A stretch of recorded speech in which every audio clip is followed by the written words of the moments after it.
Today we are going to discuss about solid state chemistry.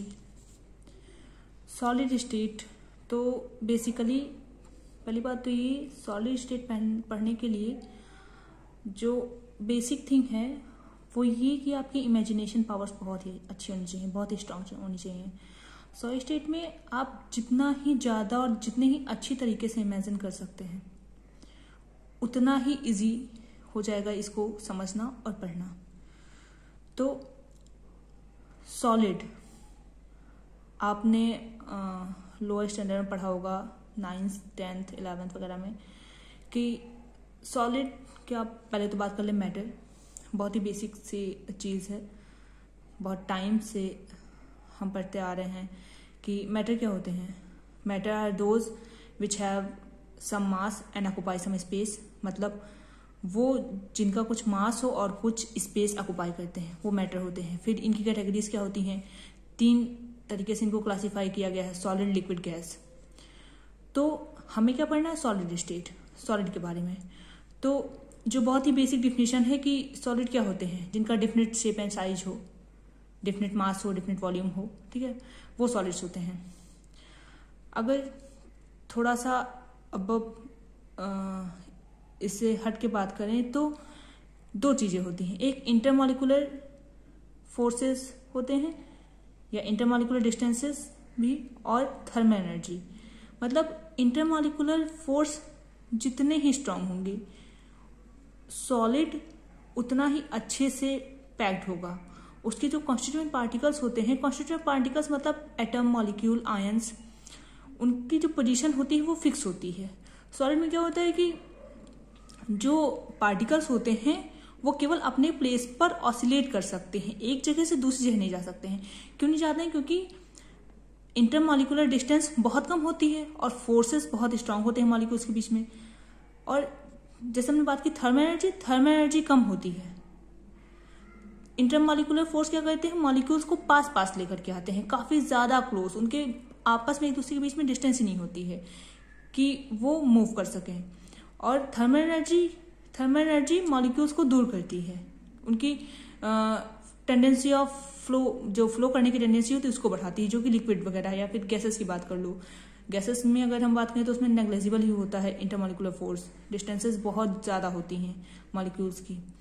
और solid क्या होते हैं, इनकम्प्रेसिबल होते हैं, रिजिड होते हैं। तो बेसिकली हमको क्या समझ में आया सॉलिड में कि इसमें जो कॉन्स्टिट्यूएंट पार्टिकल्स होते हैं उनकी पोजीशन फिक्स्ड होती है, उनके बीच में जो इंटरमॉलिक्यूलर डिस्टेंस होती है वो बहुत ही कम होती है, फोर्सेस बहुत ही स्ट्रांग होते हैं, वो सिर्फ ऑसिलेट कर सकते हैं अपनी पोजीशन पर, मूव नहीं कर सकते हैं, ठीक है। इनका मास इसी वजह से डिफिनेट होता है, इनका वॉल्यूम, शेप सब इसी वजह से बहुत ही डिफिनेट होता है, ठीक है। अब हम आते हैं क्लासिफिकेशन पर। सॉलिड को क्लासीफाई किस किस बेसिस पे किया गया है, तो क्लासिफिकेशन इसी बेसिस पर होता है कि 2 तरीके के होते हैं सॉलिड्स, एक क्रिस्टलाइन होते हैं, दूसरे अमॉर्फस होते हैं। क्रिस्टलाइन नाम से आप समझ सकते हैं कि क्रिस्टल की बात की जा रही है, ठीक है। क्रिस्टलाइन इन द सेंस जो क्रिस्टल होते हैं। तो क्रिस्टल की खासियत क्या होती है, इनके जो कॉन्स्टिट्यूएंट पार्टिकल्स का अरेंजमेंट होता है बहुत ही रेगुलर होता है, ठीक है, बहुत ही रेगुलर होता है। और ये बहुत ही लॉन्ग रेंज ऑर्डर के लिए होता है। मतलब अगर हम क्रिस्टलाइन सॉलिड की बात करें तो सपोज करो ऐसा अरेंजमेंट होगा, ये जो कॉन्स्टिट्यूएंट पार्टिकल्स होंगे ये ऐसे अरेंज्ड होंगे, ठीक है। फिर आप कैसे अरेंज करते हो, जैसे लड्डू नहीं रखे जाते हैं वैसे आप रख दो, या फिर जो घर बनता है तो जो ब्रिक्स होती हैं, ईंटें होती हैं, वो रखी जाती हैं ऐसा अरेंजमेंट। मतलब बहुत ही रेगुलर अरेंजमेंट। रेगुलर अरेंजमेंट से इनकी इफिशियंसी, जो पैकिंग इफिशियंसी होती है बहुत अच्छी होती है। मतलब आप ज्यादा से ज्यादा एटम्स को, ज्यादा से ज्यादा आयंस को या मॉलिक्यूल्स को अरेंज कर सकते हैं ऐसे अरेंजमेंट में, एक दूसरे के। जैसे आपको पैकिंग करने को बोलें घर पर कोई या कहीं भी, तो लड्डू को आपको रखना है तो आप कैसे रखोगे, 1 2 फिर उसके बीच में, फिर ऐसे, या उसके ऊपर, तो ऐसे रखोगे ना, तभी ना वो बहुत ही अच्छे से अरेंज होंगे, तब ना आप ज्यादा से ज्यादा उसमें रख पाओगे। तो ये लॉन्ग रेंज ऑर्डर के लिए जो होता है ये क्रिस्टलाइन सॉलिड। और एमॉर्फस सॉलिड में रेगुलर अरेंजमेंट होता है लेकिन शॉर्ट रेंज, मतलब कुछ दूर तक रेगुलर अरेंजमेंट रहेगा, फिर रैंडम कैसे भी अरेंज हो जाएंगे। पार्टिकल्स जो कॉन्स्टिट्यूएंट पार्टिकल्स होते हैं, तो वो बहुत ही कम रेंज के लिए, बहुत ही छोटे से ऑर्डर के लिए जो है अरेंजमेंट रेगुलर होता है। इसके बाद में जैसे भी रैंडम अरेंज हो जाते हैं तो वो अमॉर्फस सॉलिड होते हैं, ठीक है। और क्रिस्टलाइन सॉलिड को ट्रू सॉलिड्स बोलते हैं, अमॉर्फस को सूडो सॉलिड्स या सुपरकूल लिक्विड्स बोलते हैं, ठीक है। क्रिस्टलाइन सॉलिड का जो मेल्टिंग पॉइंट होता है बहुत ही शार्प होता है, वहीं पे अमॉर्फस सॉलिड का over a range of temperature वो ग्रेजुअली मेल्ट करते हैं। जैसे क्रिस्टलाइन सॉलिड में अगर सपोज करो उसको 120 पर उसको मेल्ट होना है या 150 पर मेल्टिंग पॉइंट है उसका, तो 150 पर वो कंप्लीटली मेल्ट हो जाएगा, 120 है उस पर कंप्लीटली मेल्ट हो जाएगा, 100 जो भी है उसका मेल्टिंग पॉइंट क्रिस्टलाइन सॉलिड का उस पर कंप्लीटली मेल्ट हो जाएगा। लेकिन अगर आप बात करोगे अमॉर्फस सॉलिड की तो वो ग्रेजुअली मेल्ट होते हैं। Gradually in the sense suppose 100 से मेल्ट होना स्टार्ट हुए और कहो 150 पर जा करके मेल्ट हो, कहो 200 पर जा करके मेल्ट हो, ठीक है, या ऐसे होते रहे। तो ये धीरे धीरे कर करके ग्रेजुअली मेल्ट होते हैं, ये नहीं कि जो इनका है एक्यूरेट मेल्टिंग पॉइंट उस पर मेल्ट हो जाए। तो ये अमॉर्फस सॉलिड्स होते हैं। और जो सबसे इम्पॉर्टेंट इनका जो है प्रॉपर्टी है कि जो क्रिस्टलाइन सॉलिड होते हैं वो एनिसोट्रॉपिक नेचर के होते हैं और जो अमॉर्फस सॉलिड होते हैं वो आइसोट्रॉपिक नेचर के होते हैं।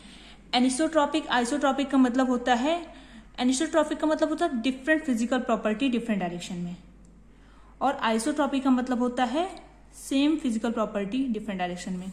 जैसे हमने ये कोई अरेंजमेंट ले लिया, ध्यान से देखिएगा, ठीक है, इसके बीच में यहाँ पर यहाँ पर यहाँ पर यहाँ पर यहाँ पर और यहाँ पर, फिर उसके नीचे ऐसे ऐसे ऐसे, तो ये हमारा कौन सा है, क्रिस्टलाइन सॉलिड है, ठीक है। ये हमारा किसका अरेंजमेंट है, क्रिस्टलाइन सॉलिड का अरेंजमेंट है।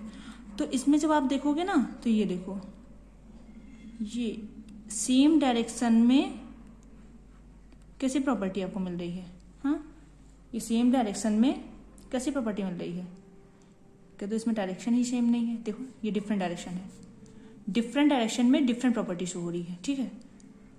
आई बात समझ में, ऐसे बात कर लो, ये देखो ऐसे चला जाएगा, ठीक है, जितना ही बात कर लो, ऐसे बात कर लो, ठीक है, या आप ऐसे बात कर लो, जैसे ही बात कर लो, तो ये जो प्रॉपर्टीज हैं ये चेंज हो गई हैं, ठीक है, मतलब डिफरेंट डायरेक्शन में आपकी डिफरेंट प्रॉपर्टीज शो कर रही हैं।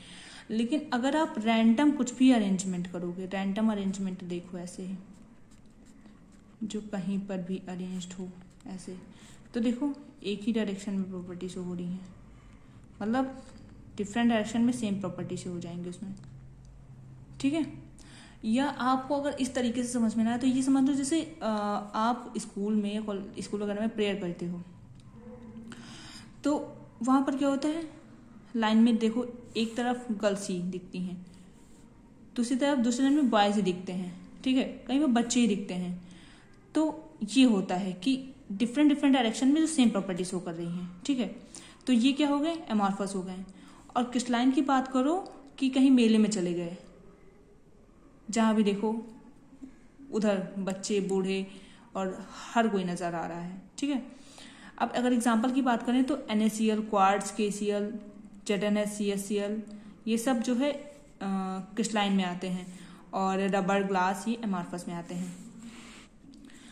अब हम बात करते हैं क्रिस्टलाइन सॉलिड की, ठीक है, इनका जो क्या बोलते हैं कि क्लासिफिकेशन। तो क्रिस्टलाइन सॉलिड की आपने बात कर ली ना, रेगुलर अरेंजमेंट होता है लॉन्ग रेंज ऑर्डर के लिए, उनका शार्प मेल्टिंग पॉइंट होता है और एनाइसोट्रॉपिक नेचर के होते हैं, ठीक है।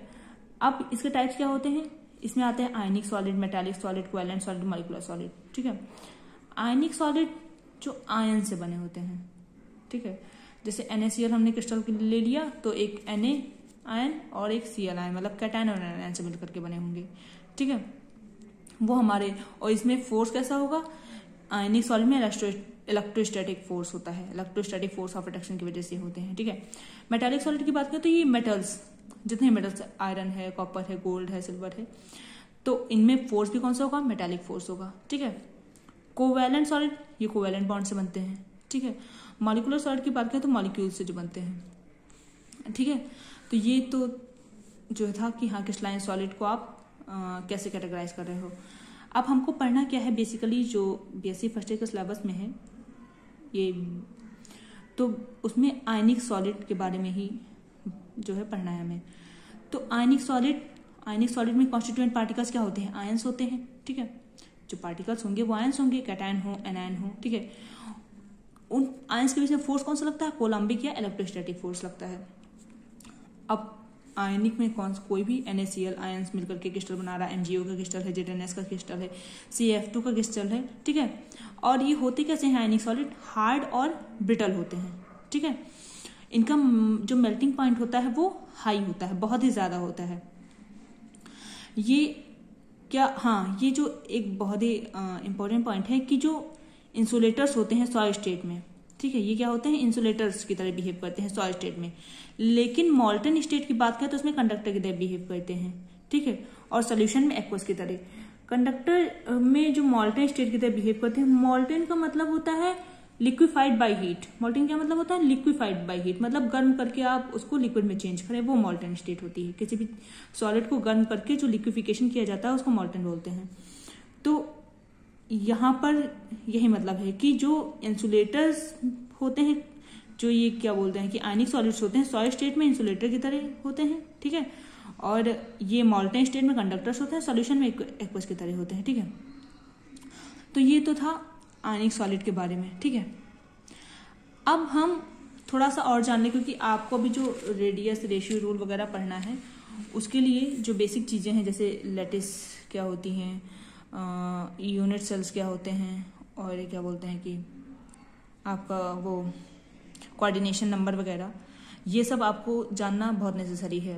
12th स्टैंडर्ड में आप लोग पढ़ चुके हैं, लेकिन फिर भी आपको एक बार रिकॉल कराने के लिए, रिवाइज कराने के लिए मुझे बताना ज़रूरी है।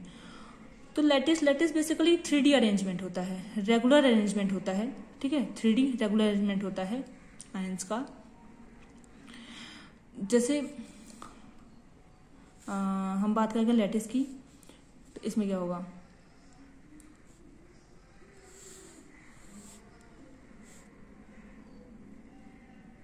सपोज करो ये हम अरेंजमेंट कर रहे हैं, ठीक है, ये आपका अरेंजमेंट कर रहे हैं, ठीक है। बेसिकली हम अरेंजमेंट्स ऐसे ही करते हैं, जैसे लड्डू रखे जाते हैं, बताया मैंने पहले, या फिर घर बनाने के लिए ब्रिक्स वगैरह की नीड होती है, ठीक है।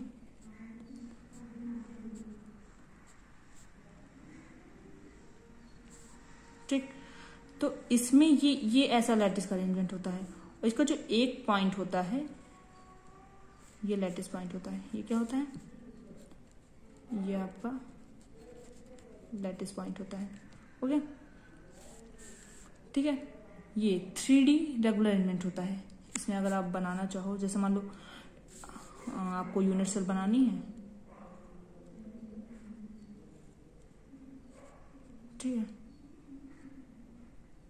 आप दूसरा यहाँ से उठा लो, इसको इससे मिलाओगे, इसको इससे मिलाओगे, फिर ये जो आपकी यूनिट सेल तैयार हो जाएगी, ठीक है। अब हाँ, अब यूनिट सेल पे भी आ जाते हैं। तो यूनिट सेल क्या होता है, स्मॉल पार्ट होता है स्पेस लैटिस का, या हम कह सकते हैं कि स्मॉलेस्ट 3D यूनिट होती है जिससे हम लैटिस बनाते हैं, ठीक है। Smallest 3D unit cell basically आप एक यूनिट, एक स्मॉल पार्ट, जैसे हम घर बना रहे हैं तो एक ईंट, फिर उसके बगल में ईंट, उसके ऊपर ईंट, नीचे ईंट, दाएं ईंट, बाएं ईंट, कई सारी ईंटें लगा करके हम दीवार बनाते हैं, फिर उससे घर बनाते हैं। तो वो ईंट क्या हो गई, वो एक यूनिट सेल है, हमारे घर की एक यूनिट सेल है। तो ऐसे जो लैटिस की जो यूनिट सेल होती है, something like same, I just want to tell you. तो वही चीज है कि जो यूनिट सेल क्या होती है, लैटिस का एक स्मॉल जो है पार्ट होता है, स्पेस लैटिस का स्मॉलेस्ट 3D यूनिट होती है जिससे लैटिस बनती है, ठीक है। फिर हम आते हैं कि यूनिट सेल को कैटेगराइज कैसे करते हैं। यूनिट सेल को दो तरीके से, एक सिंपल या जिसको प्रिमिटिव यूनिट सेल कहते हैं, दूसरा सेंटर्ड। सेंटर में फिर फेस सेंटर, बॉडी सेंटर, इन सेंटर, ये सब कुछ आते हैं, ठीक है।